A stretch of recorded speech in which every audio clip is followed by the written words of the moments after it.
There are a number of BCS applications that simply require the ability of the tractor to overcome resistance by pushing or pulling. Attachments in this category include the dozer blade, plastic mulch layer, subsoiler, and bed shaper. In most cases, the limit of these tools' effectiveness is reached not by a lack of power, but rather a lack of traction, and the symptom is the spinning of both drive wheels. The strategy to increase traction is the same for both two-wheel and four-wheel tractors. Add wheel weights. The purpose of this short video is to demonstrate an easy, relatively inexpensive, do-it-yourself way to add wheel weights up to a recommended maximum of 75 pounds per wheel. This increases the weight of an average tractor from 230 pounds to 380 pounds, a whopping 65% weight increase, and all of it located at the wheels where it will do the most to increase traction. This traction kit is composed of a pair of barbell weight hangers and locally purchased barbell weights.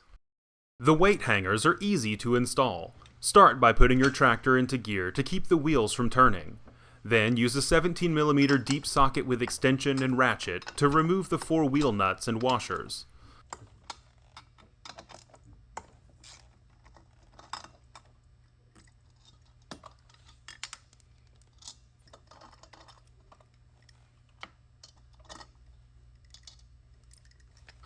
Slide the hanger onto the 4 wheel studs and secure it by reinstalling the 4 nuts and washers. Then tighten to 40 foot-pounds.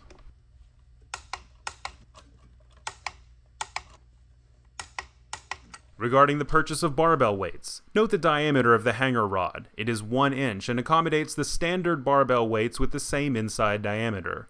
Do not use Olympic weights, which have a 2-inch diameter hole.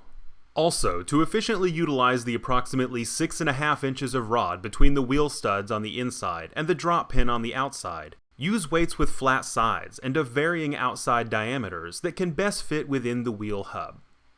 Because the configuration of wheel hubs has varied a bit over the years, it's best to take measurements before purchasing the weights. Using this 12-inch diameter wheel as an example, our first weight, which will slide to the end of the wheel studs, can be no larger than 7.5 inches. Moving outward, the diameter expands to 8 3/4 inches, and once outside the rim, to 13 inches or more.